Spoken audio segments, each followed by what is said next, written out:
Radio मानव रचना 7.8 FM सुन रहे हैं आप। मैं हूँ साक्षी, आपके साथ लेकर आई हूँ प्रोग्राम। यहाँ पर हमारा चल रहा है longest non stop live radio show, और इस प्रोग्राम में बहुत सारी हम बातें कर रहे हैं और सस्टेनेबिलिटी के ऊपर बहुत सारे गोल्स जो है आपके लिए गए हैं। बहुत ही छोटी से छोटी जानकारी जो है आप तक पहुँचाने की पूरी कोशिश हमारी ये जो है इस मुहिम में चल रही है। साथ ही मैं यानी कि आरजे साक्षी, देखिए रोज़ सुबह मैं 7 से 10 आती हूँ आपके साथ यहाँ पर आपके पास बात करने के लिए अपने प्रोग्राम रिचार्ज मॉर्निंग में। और देखिए हमेशा से मैं एक लाइन कहती हूँ, हमेशा से एक बात कहती हूँ कि जब भी बात होती है हेल्थ की तो बात करती है आपसे साक्षी। तो चलिए, अब बातें हेल्थ की होती हैं तो साक्षी ही तो बताइए, यानी कि आपके डॉक्टर आ गए हैं। नहीं, डॉक्टर नहीं कहूँगी, लेकिन हाँ ये ज़रूर कहूँगी कि बात हम करने वाले हैं आज SDG गोल 3 यानी कि good health and well being की।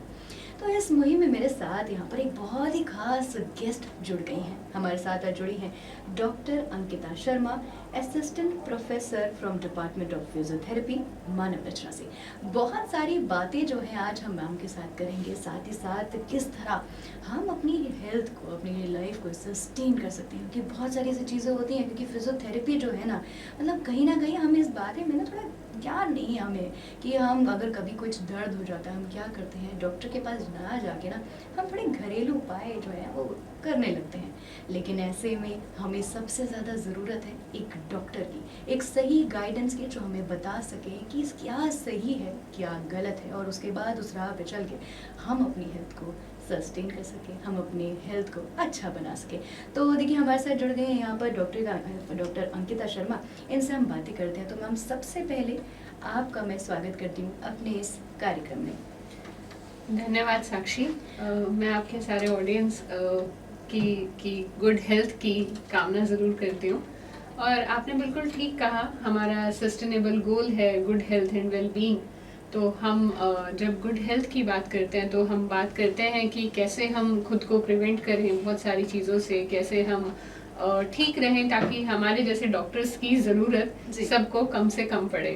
तो आज मैं कोशिश करूँगी कि हम एटलीस्ट कुछ ना कुछ आपके लिसनर्स तक पहुंच पाएं, और किस तरीके से उनकी हेल्थ को वो लोग प्रमोट कर सकते हैं, किस तरीके से वो लोग खुद को हेल्दी रख सकते हैं। और अगर कोई अनहेल्दी भी है तो कौन सा सही तरीका है, किस तरीके से वो एक फिजियोथेरेपिस्ट के पास जा सकते हैं, हम क्या क्या ऐसी चीज़ें हैं जो उनके लिए कर सकते हैं। तो मैं बिल्कुल कोशिश करूँगी कि आज हम आपके लिसनर्स को इन चीज़ों में हेल्प कर पाएँ। बिल्कुल, तो ये बहुत ही ज़रूरी है इस बात का जानना, जो छोटी से छोटी जानकारी है हमारी हेल्थ को लेके, ये कहीं ना कहीं ज़रूरी इसलिए भी है क्योंकि देखिए क्या होता है जब हमारी हेल्थ के बारे में बात आती है ना, तो आजकल इतना ज़्यादा स्ट्रेस हो गया है। तो हम ये सोचते हैं कि चलिए कोई बात नहीं, थोड़ा सा हम कहीं घूम आएंगे तो स्ट्रेस कहीं ना कहीं कम हो जाएगा। लेकिन हम क्या होता है कि अगर अंदर की अपनी तकलीफ़ों से कभी इतने ज़्यादा कभी हम परेशान हो जाते हैं कि उसके बाद अगर हम कहीं भी घूमने भी जा रहे हैं या फिर कहीं पर हम जा रहे हैं, तो वो जो हमारा होता है ना कि अच्छे से हम फिज़िकली अगर फिट नहीं है तो हम मेंटली भी कहीं पर हम नहीं वहाँ पर रह पाते हैं। तो इसलिए ज़रूरी है फिज़िकली फिट रहना, बहुत ज़्यादा यहाँ ज़रूरी है। तो मैम, सवालों का जो सिलसिला है ना अब शुरू हो जाएगा आपके साथ, और जो जानकारी है, क्योंकि आप एक्सपर्ट हमारे साथ जुड़ गए हैं तो सारी जानकारी आप हमारे लिसनर्स तक मैं यहाँ पहुँचाऊँगी। तो सबसे पहला सवाल यहाँ पर मैं आपसे पूछना चाहती हूँ कि बात करें अगर मस्कुलोस्केलेटल डिसऑर्डर की, तो इसके बारे में ये क्या है, थोड़ा सा आप जो जानकारी अपने जो है वो ज़रा हमारे साथ साझा करें। साक्षी, आपने जैसे कि नाम लिया मस्कुलो स्केलेटल डिसऑर्डर्स, तो मस्कुलो स्केलेटल डिसऑर्डर्स वो डिसऑर्डर्स हैं या वो बीमारियां हैं जो हमारे मसल्स और स्केलेटल मतलब बोन्स से रिलेटेड हैं। तो मेजरली जब हम मस्कुलो स्केलेटल डिसऑर्डर्स की बात करते हैं तो हमारे सामने आते हैं वर्क रिलेटेड मस्कुलो स्केलेटल डिसऑर्डर्स। मतलब जब आप किसी भी काम को कुछ घंटों तक, कुछ सालों तक सेम एक पोजीशन पर रह करके एक ही तरीके से करते रहते हैं, या फिर आप किसी भी एक काम को गलत तरीके से करते रहते हैं, तो इन सब डिसऑर्डर्स का आपके शरीर में होना बहुत लाजमी है। बहुत होता है कि आप सबको कुछ ना कुछ कहीं ना कहीं दर्द होता है। जैसे जो लोग मजदूर हैं, जो लोग सिर पर वजन उठा करके इधर से उधर चलते हैं, तो होता है कि ऐसे लोगों को सर्वाइकल में या नेक में पेन रहने शुरू हो जाता है।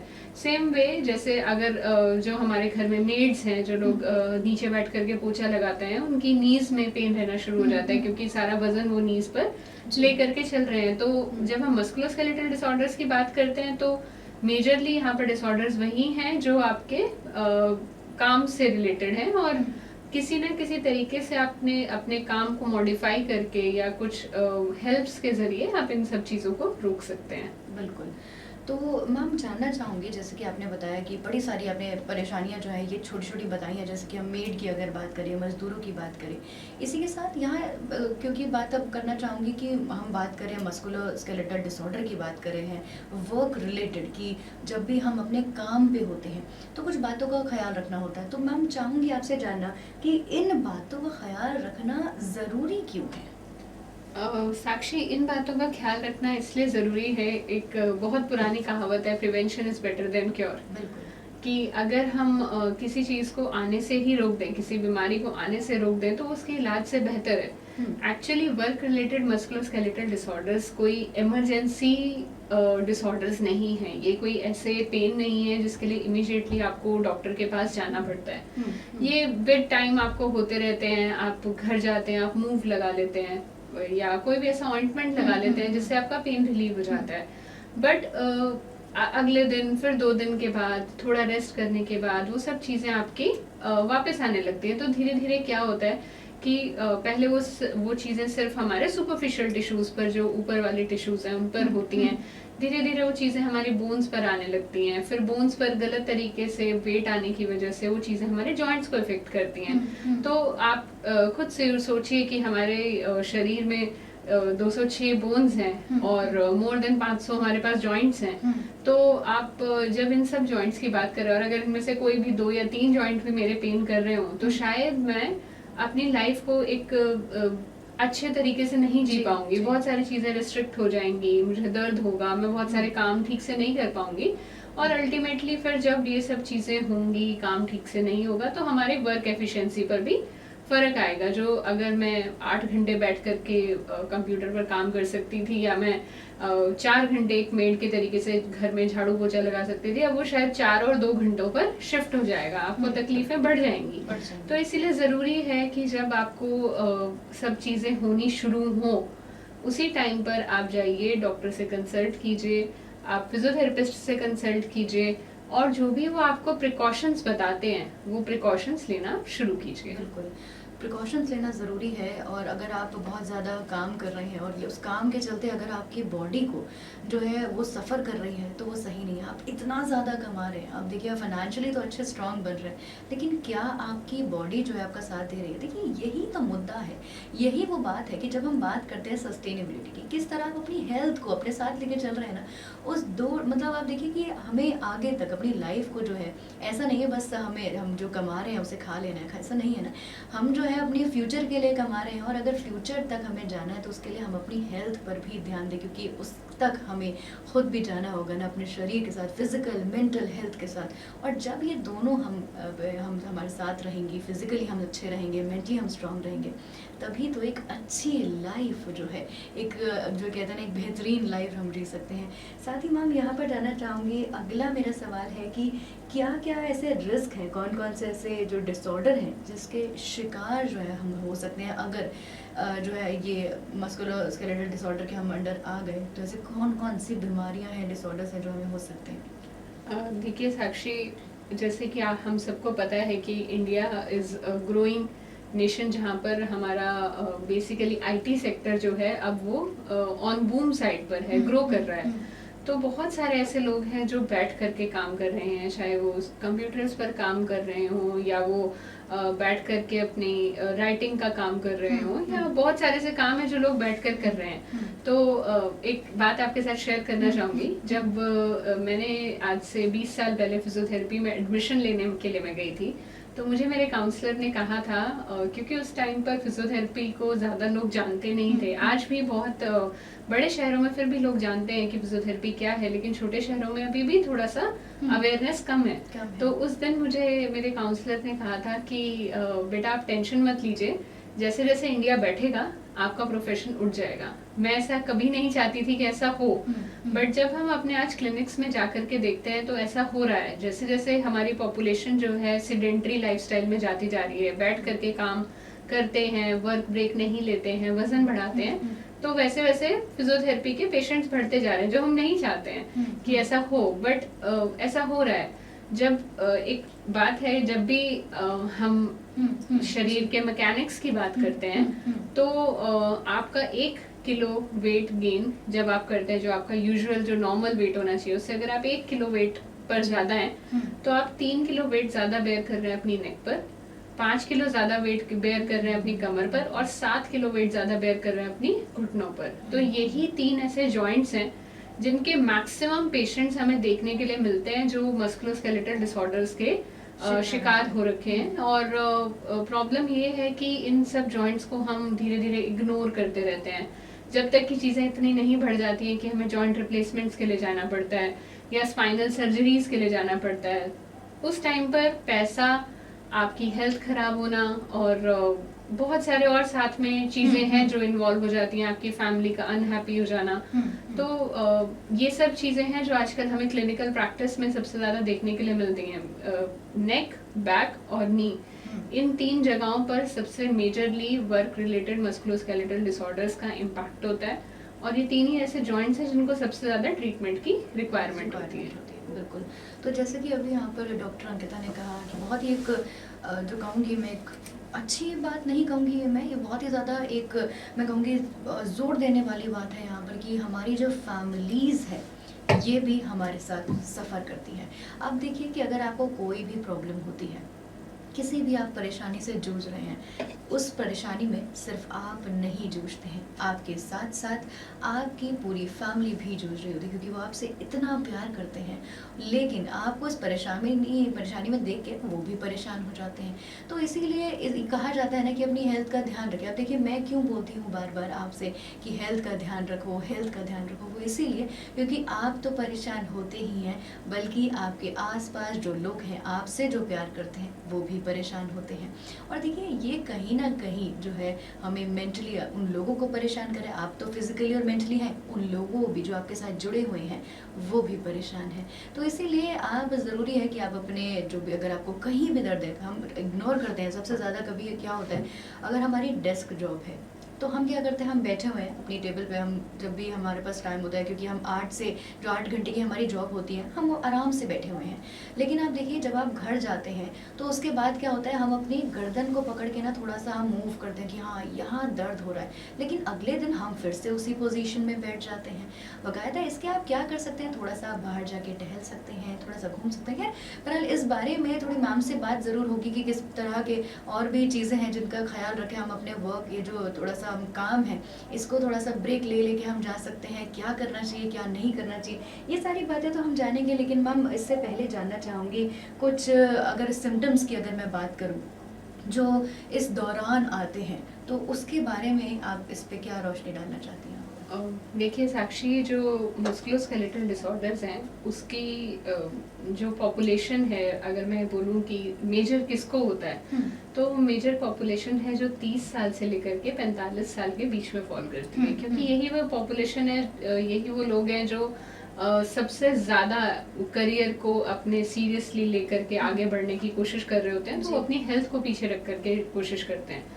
जब भी मस्कुलोस्केलेटल डिसऑर्डर्स की शुरुआत होती है तो उनकी पहली शुरुआत ऑन एंड ऑफ पेन के साथ होती है। मैं फिर से रिपीट करूंगी, ऑन एंड ऑफ पेन, मतलब पेन आएगा, आप उस पोजीशन को चेंज कर दोगे, पेन चला जाएगा, फिर आप सेम पोजीशन पे आओगे, पेन आएगा, फिर आप पोजीशन चेंज कर दोगे, पेन चला जाएगा, आप अपने जॉब से घर चले जाएंगे तो पेन चला जाएगा, जब आप जॉब पर आएंगे, आप काम कर रहे होंगे तो पेन आएगा। तो ऑन एंड ऑफ पेन मतलब आप समझ जाइए कि कहीं ना कहीं कोई ना कोई इशू शुरू हो चुका है।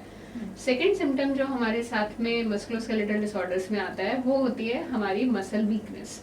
तो ओवर द टाइम जब हम एक ही तरीके से काम करते रहते हैं, एक पोस्चर पे काम करते रहते हैं, वर्क ब्रेक नहीं लेते हैं, तो वीकनेस आनी शुरू होती है। अब वो वीकनेस किस जॉइंट पर, किस मसल में आएगी वो आप नहीं पहचान पाएंगे, लेकिन आपको ऐसा फील होगा कि मैं पहले जितना, मेरा वर्क एफिशिएंसी नहीं रहा, मैं जल्दी थक जाता हूँ या थक जाती हूँ, या फिर मुझे ऐसा लगता है कि कोई एक एरिया है जहाँ से अगर मैं पहले ठीक से काम करता था, मेरा वो एरिया, अब वो शायद वो काम ठीक से नहीं कर रहा है। तीसरा सिम्टम जो आपको आना शुरू होता है वर्क रिलेटेड मस्कुलोस्केलेटल डिसऑर्डर्स के लिए, वो होता है आपका उस एरिया का सोने के बाद भी रिलैक्स ना होना। तो आपको फील होगा कि आप सोए हैं, आपने पूरा रेस्ट लिया है, लेकिन वो आपका एरिया तब भी रिलैक्स नहीं होगा। तो आप समझ जाइए कि शुरुआत हो चुकी है। और अगर ऐसी कोई शुरुआत है, मैं नहीं कहूँगी कि डे 1 पर ही आपको, या जिस दिन आपको ये सब चीज़ें आनी शुरू हुई उसी दिन आपको कोई लंबे फिजियोथेरेपी ट्रीटमेंट की या ऑर्थोपेडिक ट्रीटमेंट की ज़रूरत पड़ेगी। नहीं, तब हम वो चीज़ें सिर्फ अपनी लाइफस्टाइल मॉडिफिकेशन से, थोड़े छोटे छोटे अपने लाइफस्टाइल में चेंज करके ठीक कर सकते हैं। पर अगर आप इन सिम्टम्स को इग्नोर करते रहेंगे तो फिर इनसे जुड़े हुए बड़े सिम्टम्स आएंगे। जैसे अगर आपकी कमर में या घुटनों में लगातार दर्द रहता है तो उसकी वजह से आपका वॉक करना कम हो जाएगा, आपका चलना फिरना कम हो जाएगा, तो वेट पुट ऑन होगा। अब अगर वेट पुट ऑन हो गया तो उसके साथ जुड़ी सारी बीमारियां आएंगी, चाहे वो हार्ट से रिलेटेड हो, आपके लंग्स से रिलेटेड हो, आपके ब्रेन से रिलेटेड हो, आईज से रिलेटेड हो, धीरे धीरे वो सारी बीमारियां आपके पास आएंगी। सो इसीलिए ज़रूरी है कि जैसे ही शुरुआत हो हम पहचान लें, कांटेक्ट करें अपने आसपास, जिसमें फिजियोथेरेपिस्ट के पास आप जा सकते हैं। बहुत अच्छी बात है, फिजियोथेरेपिस्ट आपके पास अवेलेबल नहीं है, आसपास मिलते नहीं हैं, ऑर्थोपेडिशियन के पास जाइए। ऑर्थोपेडिशियन भी नहीं मिलते हैं तो आजकल टेली रिहैबिलिटेशन, मतलब आप ऑन कॉल फिजियोथेरेपिस्ट की सलाह ले सकते हैं। ऐसे बहुत सारे एप्लीकेशंस, बहुत सारे इंटरनेट पर चीज़ें अवेलेबल हैं, मानव रचना के थ्रू भी अवेलेबल हैं। तो आप चाहें तो उनके थ्रू सलाह ले सकते हैं कि अब मुझे क्या करना चाहिए। बिल्कुल। तो इस तरीके से हम सोच सकते हैं सिम्टम्स आए तो प्रिवेंट कर लीजिए। जी, तो मैम कुछ एग्जांपल्स जैसे आपने दिए इंजरीज के, तो अभी एक जो सवाल है मेरा ये बहुत ही ज़्यादा खास, क्योंकि बच्चे जो हैं, वैसे तो आपने कहा था कि इसके जो है बड़े जो होते हैं 30 से लेकर जो उम्र के लोग होते हैं उनके बाद ही ये शुरू होता है, लेकिन यहाँ मैं पूछना चाहती हूँ मैम, जैसे हम काफ़ी बार ये सुनते हैं, इवन न्यूज़पेपर्स हो गए या रेडियो शोज़ हो गए या फिर और भी प्लेटफॉर्म्स हो गए सोशल मीडिया पे, तो हम ये देखते हैं कि जो स्कूल गोइंग स्टूडेंट्स होते हैं, जो बच्चे होते हैं, उनके कंधों में दर्द रहता है स्कूल बैग की वजह से। तो क्या आपके पास भी ऐसे कुछ केसेस आए हैं, और अगर ऐसा है तो क्या जो है असर होता है उनकी जो बोन्स पर या उनकी ग्रोथ पर, क्या इस पे आप कहना चाहेंगे? भावना जी, सॉरी साक्षी जी, कुछ टाइम पहले तक ये सब चीज़ें बहुत प्रेवलेंट थी। जब बच्चे स्कूल बैग, भारी भारी स्कूल बैग टांग करके स्कूल जाते थे, खुद चल करके स्कूल जाते थे। शायद हमारे आज इस टॉपिक पर बात करने से पहले ही हमारी गवर्नमेंट उस चीज़ पर डिसीजंस ले चुकी हैं। एंड अगर आप देखेंगे अपने आसपास अभी स्कूल जाते बच्चों को, तो शायद उनका करिकुलम वाइज बुक्स स्कूल लेकर के जाना, बैग्स को भारी ना होने देना, छोटे छोटे लंच बॉक्सेस को स्कूल लेकर के जाना, वो सब चीज़ें बहुत ज़्यादा कॉमन हो गई हैं। फिर भी इन सब चीज़ों की अवेयरनेस अभी जो बड़े स्कूल्स हैं उनमें आ गई है, लेकिन जो छोटे शहरों के स्कूल्स हैं जहाँ पर अभी अवेयरनेस नहीं आई है, वहाँ पर हाँ ऐसे बहुत सारे बच्चे होते हैं जिनको कंधों में और कमर में दर्द रहता है स्कूल बैग टांगने की वजह से। तो उसके लिए मैं 2-3 सलाहें छोटे बच्चों को देना चाहूँगी। एक तो ये कि पहली सलाह, जो भी आप बैग खरीदें तो वो बैग आपकी हाइट से लंबा नहीं होना चाहिए। मतलब आप उस बैग को टांग करके देखिए, तो अगर वो बैग आपकी हिप से नीचे जा रहा है तो मतलब वो बैग आपके लिए ठीक नहीं है, वो बैग आपके लिए बड़ा है। अगर आप ऐसे बैग को टांगेंगे तो आपका कमर में दर्द होने के चांसेस बढ़ जाएंगे। दूसरी सलाह मैं ये देना चाहूँगी कि कभी भी एक कंधे पर बच्चे बैग ना टांगे।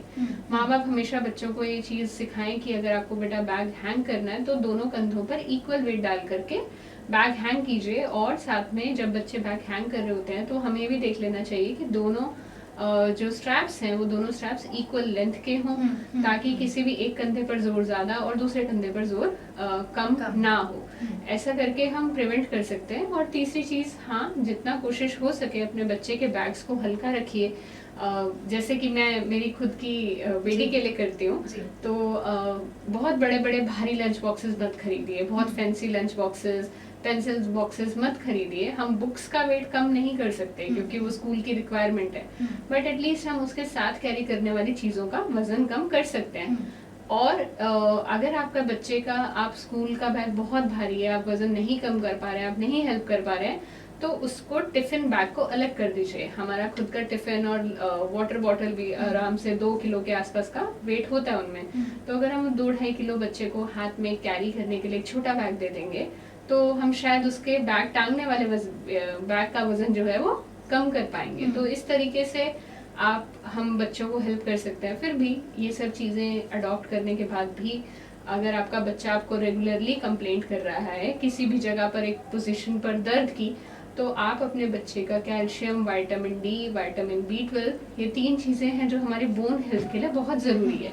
उन सब चीज़ों का चेकअप रेगुलरली कराइए, अपने बच्चों का ख्याल रखिए। जब अगर हम अपने बच्चों का ख्याल रखेंगे तभी हम एक बेहतर कल को देख पाएंगे। बिल्कुल, ये बहुत ही एक अच्छी बात जो है यहाँ पर हमारे साथ जो एक्सपर्ट जुड़ी हैं डॉक्टर अंकिता ने कही है, ये बहुत ज़्यादा ज़रूरी है क्योंकि बच्चे जो है हमारा कल हैं और बहुत ज़्यादा ज़रूरी है इनका ध्यान रखना। क्योंकि अगर आप सोच रहे हैं सस्टेनेबिलिटी के बारे में ना, तो सोचना पड़ेगा आपको हेल्थ के बारे में, अपने आने वाले जनरेशन, जो फ्यूचर में बच्चे आने वाले हैं या फिर जो फ्यूचर आप देख रहे हैं बच्चों के लिए, उसके लिए उनका ध्यान रखना बेहद ज़्यादा ज़रूरी है। इसी के साथ यहाँ पर जो अगले सवाल है ये भी अब जारी मेरे रहेंगे, और वो ये है कि जैसे कि हम बात करें मैम यहाँ पर स्लिप डिस्क की हम बात करते हैं, क्योंकि आपने कमर दर्द का जिक्र किया है, तो यहाँ स्लिप डिस्क की बात करूँगी कि इसके जो इश्यूज होते हैं ज़्यादा देखने को मिलते हैं, और ऐसे में क्या करना चाहिए। मतलब मैं ये कहूँगी कि जो फीमेल्स होती हैं उनमें ज़्यादा देखने को मिलता है। जैसे कि आपने कहा जो मेड है वो पोछा लगाती है, जो फीमेल्स जो है वो घर के काम बहुत करती हैं, चाहे बात करें अगर वॉशिंग मशीन की, कपड़े धोना, कपड़ों को तारों पे डालना, तो एक बहुत ज़्यादा आप देखिए कि बैक में इश्यूज आते ही आते हैं। ऐसे में अगर ये इश्यूज आ रहे हैं तो क्या करना चाहिए, और स्लिप डिस्क के बारे में थोड़ा सा मैं जानना चाहूँगी मैम कि हमारे लिसनर्स को बताइए कि ये क्या होता है, क्योंकि इसके क्या सिम्टम्स हैं, कैसे पता चलता है कि आपको स्लिप डिस्क है। अक्सर ये होता है कि हम अपनी सिर्फ कमर दर्द को लेके हम ये सोचते हैं कि सिर्फ कमर दर्द ही है, ज़रा सा हम कोई ऑइंटमेंट लगा देंगे तो वो ठीक हो जाएगा, लेकिन हो सकता है ये इशू बहुत बड़ा हो। इसके बारे में आपसे जानना चाहूँगी।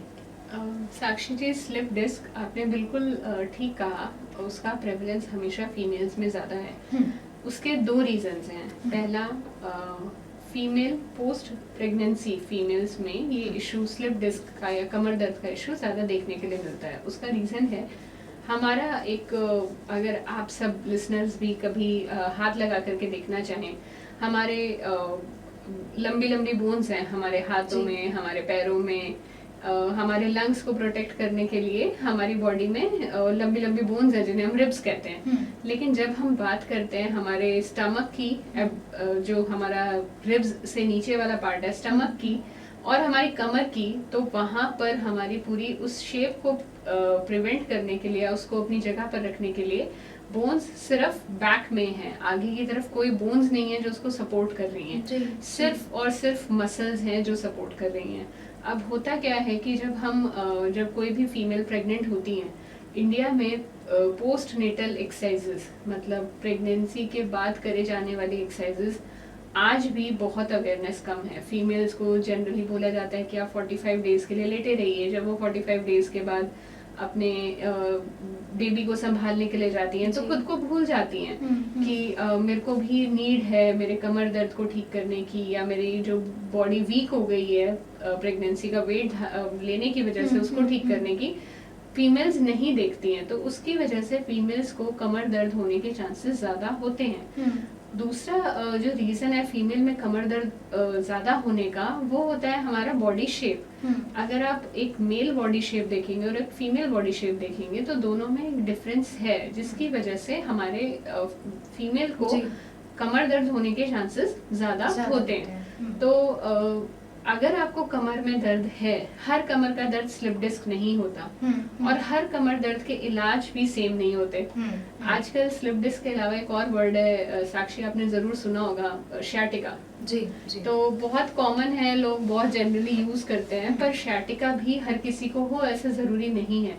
तो अगर आपको कमर में दर्द सिर्फ एक ही जगह पर रहता है, आपको कमर में दर्द सेम रहता है, मतलब जितना अगर मैं ये बोलूँ कि 10 में से मुझे 5% दर्द है, तो वो 5% दर्द ही सुबह रहता है, शाम को रहता है, तो हाँ मेरे को स्लिप डिस्क है। अगर आराम करने से आपका दर्द चला जाता है, ठीक है, या फिर आप थोड़ी देर के लिए लेट जाती हैं तब आपका दर्द चला जाता है, आप सोती हैं, सो के उठती हैं तो आपका दर्द नहीं होता है, तो समझ जाइए मस्कुलर वीकनेस है। तो स्लिप डिस्क का एक और सिम्टम भी होता है स्लिप डिस्क का। स्लिप डिस्क होने की वजह से पेन हमारे पैरों की तरफ जाता है। तो वो पैरों की तरफ अगर आपको दर्द जा रहा है, मतलब आप समझ जाइए कि आपका जो डिस्क है वो अपनी स्पेस पर नहीं है, वो अपनी स्पेस से हिल चुका है। तो जितना जल्दी हो सके आप अपने फिजियोथेरेपिस्ट को या अपने ऑर्थोपेडिशियन को कंसल्ट कीजिए, क्योंकि वही लोग हैं जो आपको ठीक से ट्रीटमेंट बता पाएंगे। खुद से एक्सरसाइजेस मत कीजिए, क्योंकि कभी कभी खुद से की हुई एक्सरसाइजेस उन सब चीज़ों का प्रेवलेंस को बढ़ा देती हैं। आपको जितना पेन नहीं होता उससे ज़्यादा दर्द हो जाता है। तो जितना हो सके कोशिश कीजिए, जितनी जल्दी आप जा सकें उतना कोशिश कीजिए। एक और बात कहना चाहूँगी साक्षी, हर फीमेल को अपनी कोर का मतलब होता है कमर की मसल्स और पेट की मसल्स, दोनों मसल्स को स्ट्रॉन्ग रखना बहुत बहुत ज़रूरी है। आप अगर कोई भी लिसनर कमर की और पेट की मसल्स के लिए एक्सरसाइजेस नहीं करता है तो प्लीज़ आप लोग शुरू कर दीजिए, अदरवाइज आप लोग फिजियोथेरेपिस्ट को काम देना जारी रखेंगे। और हम नहीं चाहते हैं कि आप हमें काम दीजिए, हम प्रिवेंशन के लिए हेल्प करेंगे आपको, हमारा प्रोफेशन तब भी रहेगा, बट हम नहीं चाहते हैं कि हमारे पास आप पेशेंट बन करके आएँ। तो कोशिश कीजिए कमर के लिए और अपने पेट के लिए हर दिन 5 से 7 मिनट एक्सरसाइजेस ज़रूर करें। बिल्कुल, ये एक बहुत ही ज़रूरी बात यहाँ कही है। तो यहाँ पर सवाल जो है वो बहुत ही ज़्यादा ज़रूरी है। अभी तो जो रोल की अगर मैं बात करूँ मैम, क्योंकि हम ये बात कर रहे हैं कि फिजियोथेरेपिस्ट के पास नहीं जाना चाहिए, ये बात आपने कही है, लेकिन मैम आपसे जानना चाहूँगी कि अगर दर्द होता है ऐसे में एक फिजियोथेरेपिस्ट उसमें क्या रोल अदा करता है, कितना बड़ा योगदान है हमारी हेल्थ को ठीक करने में, इस बात से, क्योंकि ये बहुत जानना ज़रूरी है कि अगर दर्द है और अगर तकलीफ़ें ज़्यादा बढ़ रही, क्योंकि इनिशियल स्टेज पे होता है कि हम क्या करते हैं, उसे हम लापरवाही कर देते हैं, हम उसे छोड़ देते हैं कि कोई बात नहीं, लेकिन दर्द अगर कंटिन्यूसली बढ़ता चला जा रहा है तो हमें फिजियोथेरेपिस्ट के पास जाना बिल्कुल चाहिए और लाजमी भी है, हमारा बनता भी है। ऐसे में चाहूँगी आपसे ये बताना हमारे लिसनर्स को कि क्यों बहुत ही ज़्यादा ज़रूरी है, क्योंकि हर एक चीज़ का इलाज ज़रूरी होता है। तो आपसे जानना चाहूँगी क्या रोल अदा करता है हमारे फिजियोथेरेपिस्ट हमारी एक अच्छी हेल्थ में, काम जब आता है कि तो उसमें क्या रोल अदा करते हैं? साक्षी, जैसे कि आज हम बात कर रहे थे सस्टेनेबल गोल की, good health and well being. बिल्कुल मैम। तो और मैंने शुरू में बोला भी, prevention is better than cure, being well is more important. तो आप अगर आपको कमर में, कंधों में, गर्दन में कहीं पर भी दर्द हो गया है तो फिजियोथेरेपिस्ट, देखिए आप दर्द को रिलीव एक पेन किलर या मसल रिलैक्सेंट खा करके भी कर सकते हैं। एंड सारे लिसनर्स को पता है इंडिया में वो सब चीज़ें बहुत इजीली अवेलेबल है। मैं किसी भी केमिस्ट शॉप पर जा करके सिर्फ नाम बता करके कि मुझे ये वाला मसल रिलैक्सेंट दे दीजिए या कोई भी एक पेन किलर दे दीजिए, मैं ले सकती हूँ। But on the same side अगर हम ऐसा कर रहे हैं तो आप ये समझ लीजिए कि हम उस जोन में आ चुके हैं जहाँ पर हम अब ठीक नहीं है, हमें हेल्प की ज़रूरत है। जब आप एक फिजियोथेरेपिस्ट के पास जाते हैं तो वो आपके ना सिर्फ आपके एक जॉइंट को, बल्कि आप सबको पता है वी हैव, हमारी बॉडी एक चेन है, हमारी गर्दन से लेकर के पैरों तक सब चीज़ें जुड़ी हुई हैं। तो आपकी फिजियोथेरेपिस्ट, जब आप फिजियोथेरेपिस्ट के पास जाते हैं वो आपकी पूरी चेन की असेसमेंट करते हैं। हो सकता है आपको दर्द कमर में हो लेकिन वो दर्द गर्दन में टाइटनेस की वजह से रहा हो। तो जब आपको फिजियोथेरेपिस्ट ये सब चीज़ें असेस करते हैं, वो आपके लिए ट्रीटमेंट प्लान बनाते हैं। हो सकता है आपका पेन जो है 3 या 4 सेशन में फिजियोथेरेपी के रिलीव हो जाए, लेकिन फिजियोथेरेपिस्ट तब भी आपका पीछा नहीं छोड़ते हैं। वो आपके पीछे रहते हैं जब तक कि आपका पोस्चर करेक्ट ना हो जाए, जब तक कि आपकी मसल्स की स्ट्रेंथ वापस ना आ जाए, जब तक कि आपका जो भी डिजीज था उसके वापस आने के चांसेस जो हैं वो निल ना हो जाएं, तब तक फिजियोथेरेपिस्ट आपके साथ काम करते हैं। तो बहुत ज़्यादा ज़रूरी है कि आपको अगर कभी भी दर्द हो तो फिजियोथेरेपी लीजिए। जनरली मैंने जो अपनी प्रैक्टिस में देखा है साक्षी, पेशेंट्स आते हैं 4 या 5 सेशन के बाद पेशेंट्स को लगता है कि अब मैं ठीक हूँ जी, और वो चले जाते हैं, फिजियोथेरेपी करवाना छोड़ देते हैं। और फिर वो 8 से 10 दिन के बाद वापस आते हैं और जो वो पहले दर्द था उससे ज्यादा दर्द लेकर के वापस आते हैं। और ऐसा सिर्फ इसलिए होता है क्योंकि ये समझ करके कि अच्छा मेरा दर्द चला गया है, जो मुझे काम नहीं करने थे वो काम भी करना शुरू कर देते हैं। एक और बात लिसनर्स को या सबको ध्यान रखना चाहिए कि जब भी अगर मेरा मसल स्ट्रेंथ चला गया या मैंने कोई भी एक्सरसाइज करनी शुरू करी, तो आप अपने पास 6 हफ्ते का टाइम लेकर के चलिए। 6 हफ्ते कम से कम लगेंगे आपकी मसल स्ट्रेंथ को वापस आना शुरू होने में। मैं फिर से बोलूंगी, शुरू होने में। ऐसा नहीं है कि अगर मेरी मसल्स वीक हो गई थी तो वो 6 हफ्ते में पूरी ठीक हो जाएंगी। वो शुरू होंगी ठीक होना 6 हफ्ते में, और लगभग 12 से 14 हफ्ते लेंगी पूरा ठीक हो जाने के लिए जी। तो 12 से 14 हफ्ते एक मसल को ट्रेन करना, एक मसल को हेल्दी बनाना बहुत जरूरी है। और यही तो गोल है ना हमारा। वही तो यूनाइटेड नेशन ने बोला है कि हम सस्टेनेबल गोल्स की तरफ जाते हैं, good health and well being को प्रमोट करते हैं, ताकि उससे रिलेटेड अगर हम स्वस्थ हैं तो सब चीजें स्वस्थ हो जाएंगी। एनवायरनमेंट, वाटर, या फिर जितनी भी चीजें हैं, लाइफ जो लैंड पर है, हमारी मनी, इंडस्ट्रीज, इनोवेशन, सब कुछ अच्छा हो जाएगा अगर हम खुद ठीक हैं। बिल्कुल। तो यहाँ जो है बहुत ही ज़्यादा ज़रूरी जो बात है मैम ने कही है यहाँ पर। और क्योंकि देखिए ये जो है सारी जो जानकारी है ये आप तक इसलिए पहुँचाई जा रही है ताकि आप तक जो है हम जो है अलग अलग टॉपिक्स को मैं लेके आई हूँ यहाँ पर। मैं नहीं बल्कि हमारे सभी आरजे लेके आए हैं। ये जो हमारा प्रोग्राम है longest non stop live radio show के, जिसमें हम बात कर रहे हैं सस्टेनेबिलिटी गोल्स की, सस्टेनेबिलिटी की बात कर रहे हैं। इस मुहिम में बड़े सारे हमारे साथ गेस्ट जुड़े हैं, साथ ही साथ जो कि हम बात कर रहे हैं। तो अभी हम फिलहाल बात कर रहे हैं सस्टेनेबल डेवलपमेंट गोल नंबर 3 यानी कि good health and well being की। किस तरह आप अपना ध्यान रख सकते हो, क्योंकि अगर आप अपने आप का ध्यान रख रहे हैं इसका मतलब है कि आप अपने एनवायरनमेंट का भी ध्यान रख रहे हैं, आप अपने आसपास अपने वातावरण का जो ध्यान तो रख ही रहे हैं। और भी बाकी सब चीज़ें हैं जो आपकी हेल्थ के साथ जुड़ी हुई हैं। अगर आप नहीं हैं तो इसका मतलब है आगे संसार जो है वो कहीं ना कहीं खतरे में है। तो अपने हेल्थ का ध्यान रखना ज़रूरी है, लेकिन ये नहीं कि अगर आप अपनी हेल्थ का ध्यान रख रहे हैं तो इसका मतलब ये नहीं है कि आप अपने वातावरण को दूषित करेंगे। इसका मतलब ये भी है कि आप अपने वातावरण का भी ध्यान रखेंगे।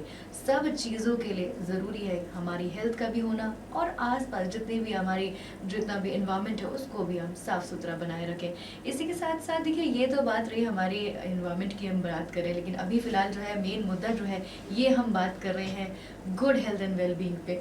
बात हमारी चल रही है मैम, क्योंकि फिजियोथेरेपिस्ट आज हमारे साथ डॉक्टर अंकिता शर्मा जुड़ी हुई हैं। बहुत सारी जो बातें हैं, क्योंकि एक सही जब हमारे पास एक्सपर्ट जुड़ जाते हैं तो उनसे हम ना छोटी छोटी जानकारी मैं लेती रहती हूँ, आप तक पहुँचाती रहती हूँ, ताकि अगर कोई ना कोई, देखिए क्या होता है कि हमारी बॉडी में अगर कोई भी आपको ऐसा लग रहा है प्रॉब्लम है, कोई भी अगर आपको लग रहा है कोई इंजरी है, कोई दर्द है, इसके लिए ज़रूरी है इसको आप नज़रअंदाज ना करें, बल्कि इसे आप देखिए कि क्योंकि हमारी बॉडी जो है ये बहुत ही अच्छा इंडिकेटर का काम करती है, हमारे नेचुरल इंडिकेटर का काम करती है। तो उसके लिए ज़रूरी है अगर आप अपनी बॉडी को अगर कोई इंडिकेट कर रही है और आप उसे नज़रअंदाज करें तो वो आपकी बहुत बड़ी गलती है। इस गलती को दोहराना या करना बिल्कुल नहीं चाहिए। इसी के साथ यहाँ पर मैम जो कि बातें हमारी चल रही हैं, आपसे अब अगला सवाल मेरा बहुत ही ज़्यादा ज़रूरी यहाँ पर आ जाता है, और वो है कि बात करें अगर मेंटल इमेजरी की, तो अक्सर हमने सुना है, तो लेकिन इसके बारे में थोड़ा सा अगर मैं डिटेल में जाऊँ तो हमारे लिसनर्स ये ज़रूर जानना चाहेंगे, क्योंकि उनके लिए बड़ी खास जानकारी होगी कि मेंटल इमेजरी क्या होता है। मेंटल इमेजरी जैसे कि वर्ड सजेस्ट करता है, हिंदी मतलब इसका होता है मानसिक परिकल्पना। मतलब जो चीज़ हमारे आसपास अवेलेबल नहीं है हम उसकी कल्पना कर रहे हैं मेंटल इमेजरी के थ्रू। तो मेंटल इमेजरी दोनों चीज़ों से जुड़ी है। अगर मेंटल इमेजरी आप फोबिया से या मेनिया से जुड़े, मतलब हमारे आसपास मकड़ियाँ नहीं हैं फिर भी मुझे डर लग रहा है कि मुझे मकड़ियाँ काट जाएंगी, या मेरे आसपास कोई समुद्र नहीं है लेकिन फिर भी मुझे डर लग रहा है कि मैं डूब जाऊंगी, तो वो है बेसिकली मेंटल इमेजरी डिसऑर्डर्स। मतलब आपने आसपास कुछ नहीं था फिर भी आपने इमेजिन कर लिया और आपको डिसऑर्डर हो गया। अगर हम बात करें मेंटल इमेजरी टेक्निक की, तो इस टेक्निक को बहुत सारे लोगों ने यूज़ किया है गुड हेल्थ, मतलब अपने आप को हेल्थ को इम्प्रूव करने के लिए, चाहे वो स्पोर्ट्स की फील्ड हो या वो फील्ड हो आपके होने वाले बहुत सारे डिसऑर्डर्स की जो कि आपके ब्रेन से कनेक्टेड हैं, या फिर आपके स्ट्रेस रिलीविंग की बात हो, तो मेंटल इमेजरी को बहुत ज़्यादा यूज़ किया जाता है। मेंटल इमेजरी में आप करते क्या हैं, आप एक मैं मेंटल इमेजरी टेक्निक की बात कर रही हूँ, फोबियाज और मेनियाज की बात नहीं कर रहे हैं। तो मेंटल इमेजरी में आप करते क्या हैं कि आप एक पेशेंट को या एक स्पोर्ट्स पर्सन को एक जगह पर बिठा करके कुछ मोटिवेशनल वीडियोस, कुछ मोटिवेशनल टॉक्स, कुछ ऐसे कोट्स जिनसे उनको मोटिवेशन मिले, वो आप सब दिखाते हैं, and then you tell them to relax, और आप उन्हें बोलते हैं कि आप उसके बारे में सोचिए, जो आपने देखा आप बस उसके बारे में सोचिए। और हाँ, ऐसा देखा गया है, ऐसी बहुत सारी रिसर्च हुई हैं जहाँ पर ये बताया गया है कि मेंटल इमेजरी टेक्निक जो है वो परफॉर्मेंस को बढ़ा देती है, वो स्पोर्ट्स पर्सन की परफॉर्मेंस को बढ़ा देती है, स्ट्रेस को रिलीव कर देती है। तो उसके थ्रू मेंटल इमेजरी आजकल एक अपकमिंग टेक्निक है जिसको हम यूज करते हैं। बिल्कुल। तो मैम आपसे जानना चाहूँगी, एक थोड़ा सा प्रैक्टिकल हम जेन्युइन सवाल आपसे ऐसे पूछते हैं कि कोई ऐसा केस हो जो आपको आपने ऐसा लिया हो, कोई केस आपके पास आया हो जो कि मेंटल इमेजरी से जुड़ा हुआ हो, तो आप कैसे हमें हमारे लिसनर्स को बताएंगे, शेयर ज़रा कीजिए, क्योंकि हम थोड़े उत्सुक, मैं भी हूँ ये जानने के लिए, तो किस प्रकार ऐसे केसेस आते हैं और वो सॉल्व किस तरह किए जाते हैं, किस तरह से ट्रीटमेंट के साथ से इसके मेंटल इमेजरी के ट्रीटमेंट के साथ किए जाते हैं, उसके बारे में आपसे जानना चाहूँगी। साक्षी, मैं आपको एक केस बताना चाहूँगी। एक हमारे ही मानव रचना के एक फैकल्टी थे, उनको बहुत ज़्यादा नेक पेन रहता था। तो वो हमारे ओपीडी में आते थे, हम उन्हें ट्रीटमेंट देते थे। मसल्स बहुत ज़्यादा टाइट थी, हम रिलैक्स करते थे, जो भी हम ट्रीटमेंट दे सकते हैं, एक्सरसाइजेस करवा सकते हैं वो करवाते थे, हम उन्हें भेजते थे। नेक्स्ट डे वो सेम पेन के साथ वापस आते थे। तो ऐसा होते होते लगभग 15-20 दिन निकल गए कि ऐसा होता रहा। एक दिन मैंने उन्हें बोला कि सर, आज हम आपको ट्रीटमेंट नहीं देंगे, आप बस हमारे साथ बैठिए और हम बात करेंगे। तो सर ने बोला कि ठीक है मैम, जैसे आपको ठीक लगे। तो हम बैठे और हमने बात करी उनके एक्सपीरियंस के बारे में, जहाँ पर वो कुछ टाइम पहले अपने बेटे के पास, उनका बेटा ऑस्ट्रेलिया रहता था, तो ऑस्ट्रेलिया के किसी बीच पर गए थे। तो हम बस वो बात कर रहे थे, and he was talking about continuously 15-20 minute उन्होंने बात किया, सब इमेजिन करके बता रहे थे। उसमें इतने सुंदर रॉक्स होते हैं, बहुत साफ पानी होता है, उस पानी में हम पैर डुबा करके बैठ सकते हैं। एंड मुझे ऐसा लगा कि वो इमेजिन कर रहे हैं उस जगह को जहाँ पर वो पहले जा चुके हैं।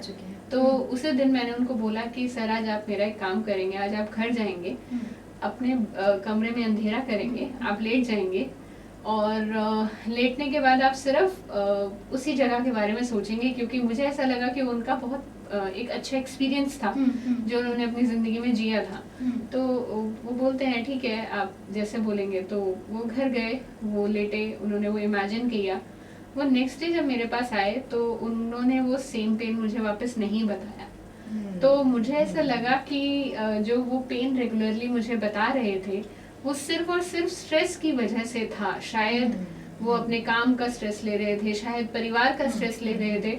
तो उस तरीके से मेंटल इमेजरी ने मुझे मदद किया। तो जब मुझे उन सर का रिस्पांस मिला, उसके बाद मैंने अपने, क्योंकि हमारे मानव रचना में मास्टर्स स्पोर्ट्स फिजियोथेरेपी में मास्टर्स होती है, तो हमने अपने स्पोर्ट्स फिजियोथेरेपी के बच्चों को बोला कि आप ये टेक्निक को यूज कीजिए स्पोर्ट्स पर्सन में। तो उन्होंने वॉलीबॉल प्लेयर्स को दुनिया की जो सबसे बेस्ट वॉलीबॉल परफॉर्मेंसेस हैं, उन परफॉर्मेंसेस को दिखाया जस्ट बिफोर मैच, और मैच खेलने जाने दिया।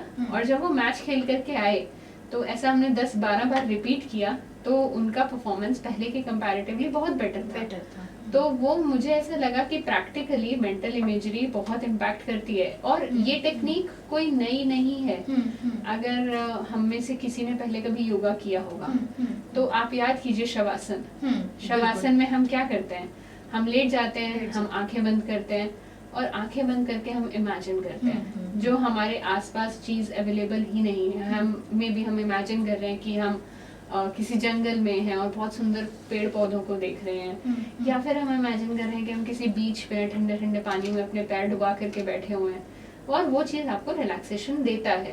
तो मेरे अकॉर्डिंग मेंटल इमेजरी की आजकल नीड जितने भी लोग स्ट्रेस में हैं उनको है, और करना चाहिए। थोड़ा यूज़ कीजिए, थोड़ा पढ़िए, हमारी हेल्प लीजिए और यूज़ कीजिए अपनी डे टू डे लाइफ में। बिल्कुल। तो ये तो एक बहुत ज़रूरी बात है, क्योंकि फिज़िकल हेल्थ के साथ साथ मेंटल हेल्थ का भी ख्याल रखना बहुत ज़्यादा ज़रूरी है। ऐसा अब नहीं हो सकता कि देखिए, अगर आप फिज़िकली फ़िट हैं और अगर मेंटली फ़िट नहीं है, अगर आपको लग रहा है कि आप परेशान हैं, स्ट्रेस में हैं, तो ऐसे बहुत बार ऐसा होता है कि हम खुश नहीं रह पाते हैं। हम उस जगह पे प्रेजेंट होते हैं, हम हो सकता है कि आप उस बीच पे बैठे हैं, घूम रहे हैं, लेकिन आपका माइंड जो है वो वहाँ नहीं है।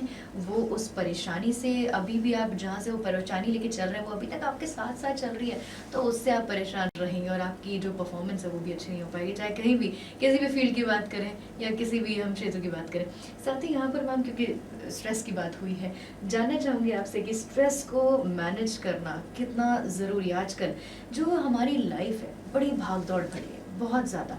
हम कभी देखिए कि अगर हम ऑफिस में हैं, स्ट्रेस ले रहे हैं, घर पे होता है तो हम घर पर भी स्ट्रेस लेते हैं। ना सिर्फ आप देखिए कि ऑफिस का या घर का, हम रिलेशनशिप में भी स्ट्रेस होता है। बच्चे, छोटे से छोटा बच्चा, मतलब मुझे लगता है कि मेरे सामने खुद एक जो है, कई सारे ऐसे बच्चे मैंने देखे हैं जो फर्स्ट या सेकंड क्लास में, और वो कह रहे हैं कि नहीं, हम खेलने नहीं जाएंगे क्योंकि एग्जाम्स हैं, और अभी नहीं 10 दिन बाद चाहे एग्जाम हो, लेकिन उनके अंदर वो माइंड में शायद से, ये हो सकता है पेरेंट्स की वजह से ऐसा हो रहा है कि वो बहुत ज़्यादा स्ट्रेस लेने लग गए हैं। तो ऐसे में मैम, मैं ये चाहती हूँ आप हमारे लिसनर्स को बताएं कि हमारे लिए स्ट्रेस को मैनेज करना क्यों ज़रूरी है। साक्षी, स्ट्रेस का मतलब ही होता है डिस्ट्रेस, मतलब यूजुअल से अलग हट जाना। तो स्ट्रेस आपके लिए मैनेज करना हाँ बहुत ज़रूरी है, क्योंकि सुसाइडल रेट्स इंक्रीज होते हैं स्ट्रेस की वजह से। स्ट्रेस जब भी किसी को होता है, दो तरीके का स्ट्रेस है, mental and physical. Physical stress के बारे में अभी हमने बहुत सारी बात करी, मस्कुलोस्केलेटल डिसऑर्डर्स के बारे में बात करी। जब हम बात करते हैं मेंटल स्ट्रेस की, तो मेंटल स्ट्रेस को रिड्यूस करने के लिए 2-3 चीजें, टिप्स मैं देना चाहूंगी। मैं खुद बहुत स्ट्रेस लेती हूँ, मैं लेती हूँ, मेरी नेचर है वो करना। बट मैं कुछ टाइम से जब मुझे लगा कि स्ट्रेस लेने का सीरियसली कोई फायदा नहीं है, जब जो होना है तब तक वो होगा। तो वो आप सिर्फ आप उसकी इंटेंसिटी को कम कर सकते हैं। और कहा जाता है ना कि अगर आप किसी चीज को झेलने की ताकत को बढ़ा लें तो शायद वो चीजें हमें हैम्पर करना कम कर देंगी। तो अगर हम स्ट्रेस को रिलीव करने की बात करें तो 2-3 चीजें मैं बोलना चाहूंगी। पहला, फर्स्ट, एक्सरसाइज।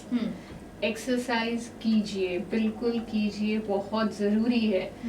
और मैंने आजकल देखा है, हम में से बहुत सारे लोग ऐसा करते हैं कि हम एक्सरसाइज करने के टाइम पर कानों के अंदर ईयरफोन लगा के, हेडफोन लगा करके वॉक करने जा रहे हैं, या हम जिम अगर जा रहे हैं तो हमने जिम में भी हेडफोन्स बड़े बड़े लगाए हुए हैं। मत कीजिए, उस चीज़ को हटा दीजिए। जब जितना ज़्यादा आप अपना स्क्रीन टाइम रखेंगे या अपना जितना टाइम आप मोबाइल पर रखेंगे तो आप अपने माइंड को बिजी रख रहे हैं। तो जब आपका माइंड पूरा दिन बिजी है और फिर कुछ एक छोटा सा काम आपका, आज कोई डेडलाइन था, वो आप पूरा नहीं कर पाए, इंस्टेड ऑफ आप अपने बॉस के पास जाकर के सच बोलिए कि मैं कहीं बिजी था, आप उस चीज का स्ट्रेस लेंगे।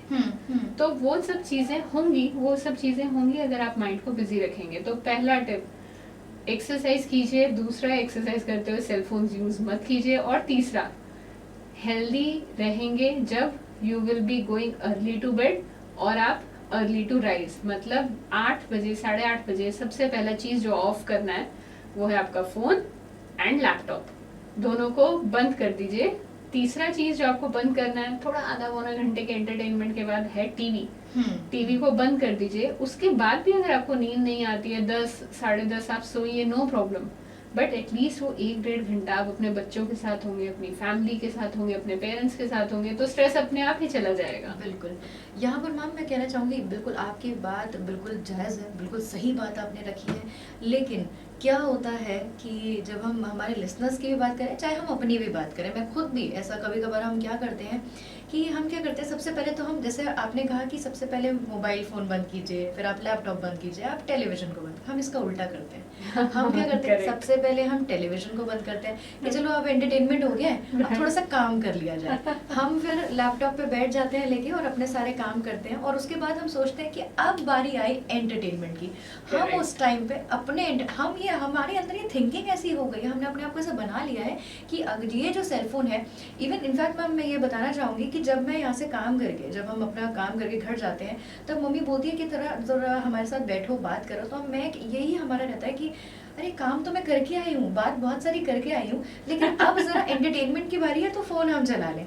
इसको इम्पोर्टेंस दे देते हैं बकायदा इसकी, बल्कि हमें अपने रिश्तों को भी इतनी इम्पोर्टेंस देनी चाहिए। बिल्कुल बिल्कुल। और पहले के टाइम में यही होता था साक्षी, हमारे दादी नानी कभी स्ट्रेस नहीं लेती थी। जी, जी। और जबकि मुझे ऐसा लगता है कि उनके टाइम पर चैलेंजेस अलग तरीके के थे। वो लोग घर से बाहर भी काम करते थे, वो घर पर भी काम करते थे। हमारे घर में पानी आराम से आता है, उनको भर करके लाना पड़ता था। हमारे घर में पिसा पिसाया आटा आता है, उनको घर में बैठ करके पीसना पड़ता था। वो उस टाइम पर स्ट्रेस था, बट क्योंकि टेक्नोलॉजी उतनी डेवलप्ड नहीं थी, आपस में रिलेशनशिप्स के लिए टाइम था, आप अपनी फैमिली को टाइम देते थे, तो सारा स्ट्रेस शायद वहां पर रिलीव हो जाता था। तो इसीलिए आप जब सोशल मीडिया से, आपको साक्षी सच बताती हूँ मैं, सोशल मीडिया को यूज कीजिए टाइमर लगा करके। जी, ये आजकल ये हमारे फोन पे अवेलेबल है, ये हम कर सकते हैं कि हम उसको जो है, आपसे जानना चाहूंगी मैम क्या कर सकते हैं, जरा हमारे लिसनर्स को बताइए। एक ऐप है पोमोडोरो। जी जी। सो पोमोडोरो टेक्निक क्या कहती है कि आपको 25 मिनट का वो ब्रेक लगा करके देती है। तो 25 मिनट इज मैक्सिमम टाइम जो आप सोशल मीडिया देख सकते हैं। उसके बाद सोशल मीडिया अगर कर रहे हैं, देखिए जरूरी भी है, कभी कभी जरूरी है। मेरे को सब चीजें फेसबुक पर, इंस्टाग्राम पे पता चलता है। अब जैसे हमारे मानव रचना का एशियन बुक ऑफ रिकॉर्ड्स है, बहुत सारे लोगों को पता चल रहा है फेसबुक और इंस्टाग्राम के थ्रू कि ऐसा कुछ मानव रचना में चल रहा है। तो कॉन्शियसली लोग 107.8 लगा करके सुन रहे हैं कि अच्छा चल क्या रहा है। तो वो सब चीजें जरूरी भी हैं, बट अननेसेसरली इंफॉर्मेशन गैदर करना, बहुत सारी ऐसी वीडियोस देखना जिनकी हमें जरूरत नहीं है, जो हमें कुछ नॉलेज नहीं दे रही, वो सब मत कीजिए।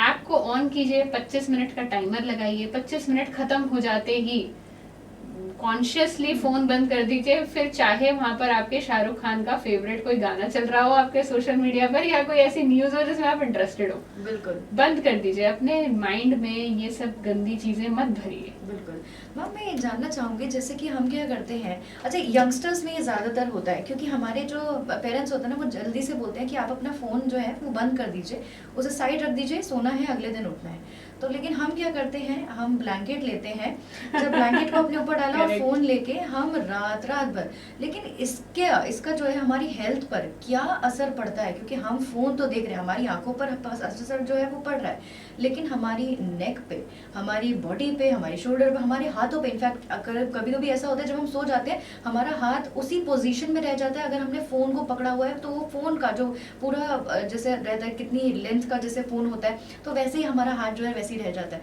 लेकिन इन सब चीजों पे हमारी बॉडी पर क्या असर पड़ता है वो आपसे जानना चाहती हूँ। साक्षी, ये फोन आ जाने के बाद मेरे अकॉर्डिंग शायद अवेलेबिलिटी जो फोन्स की इंक्रीज हुई शायद 2012-13 में ऐसा हुआ कि जनरली लोगों के पास फोन्स अवेलेबल हैं, सोशल मीडिया कॉमन हो गया, राइट। उससे पहले फोन्स थे बट उतना कॉमनली अवेलेबल नहीं थे, अगर थे भी तो भी हम सिर्फ बात करने के लिए यूज कर सकते थे। तो उसके बाद ये अवेलेबिलिटी ज्यादा हो गई। तो जी कुछ डिजीज हैं जो नए आए, नाम लेती हूँ, टेक्स्ट नेक सिंड्रोम। अच्छा, ये मैं नहीं जानती इसके बारे में। टेक्स्ट नेक सिंड्रोम जी, मतलब जो लोग कंटिन्यूसली टेक्स्ट करते हैं उनकी नेक एक पोजीशन में रहने की वजह से उनको एक सिंड्रोम हो जाता है, जिसे हम टेक्स्ट नेक सिंड्रोम कहते हैं। एक और नाम लेती हूँ, selfie elbow. These are diseases. ये सच में है? एग्जैक्टली, ये सब डिजीजेस हैं जो अब एस्टैब्लिश हो चुके हैं कि इनकी प्रेवलेंस हो रही है। एक और नाम लेती हूँ, दैट इज ट्रिगर थंब।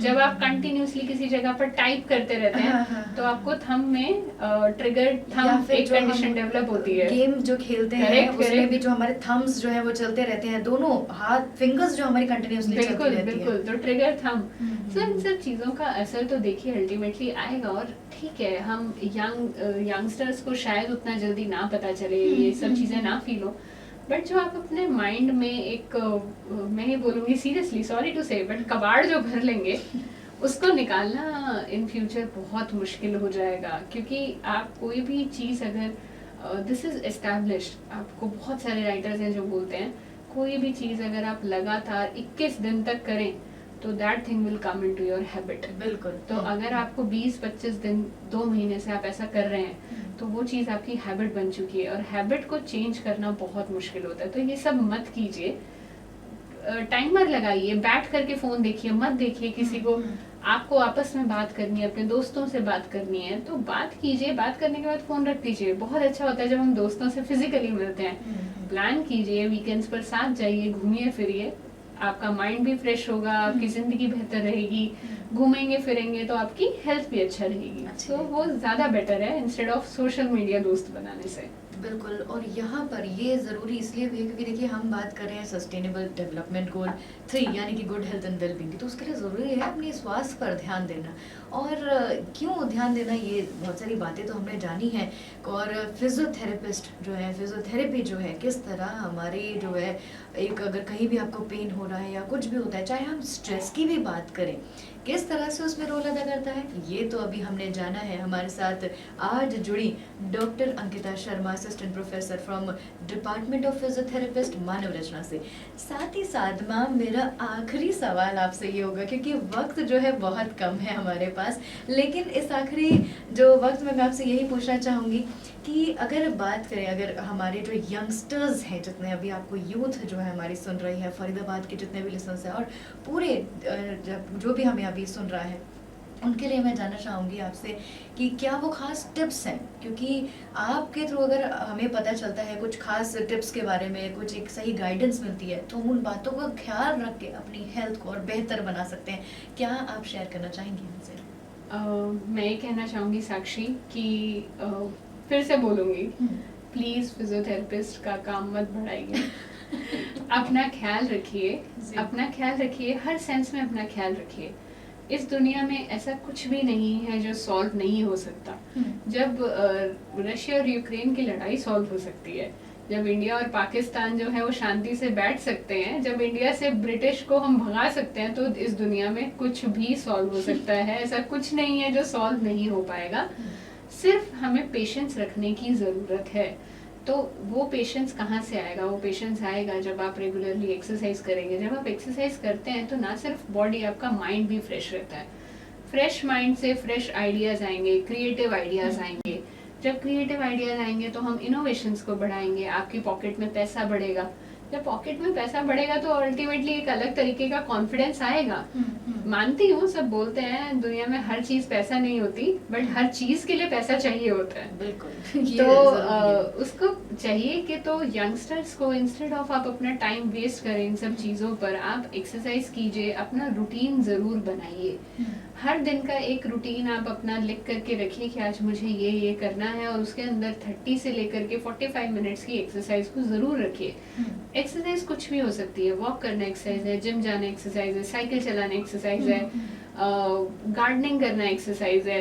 तो उन सब चीज़ों को आप करिए। आप करेंगे, आपकी मेंटल हेल्थ बेटर होगी, आपको स्ट्रेस नहीं होगा, इंडिया बेटर रहेगा, सुसाइडल रेट्स कम हो जाएंगे, आप इनइक्वालिटी पर बात कर पाएंगे, आप हॉट इश्यूज पर बात कर पाएंगे, ताकि ये सब चीज़ें जब होंगी कुछ और सोचने का समय मिलेगा हमें। तो मैं बोलना चाहूँगी एक्सरसाइज कीजिए। दूसरा, प्लीज़ चीज़ों को छुपाइए मत। अगर आपको कोई भी दर्द है, आपको कोई भी पेन हो रहा है, आपको कोई भी पीड़ हो रही है, तो आप बताइए।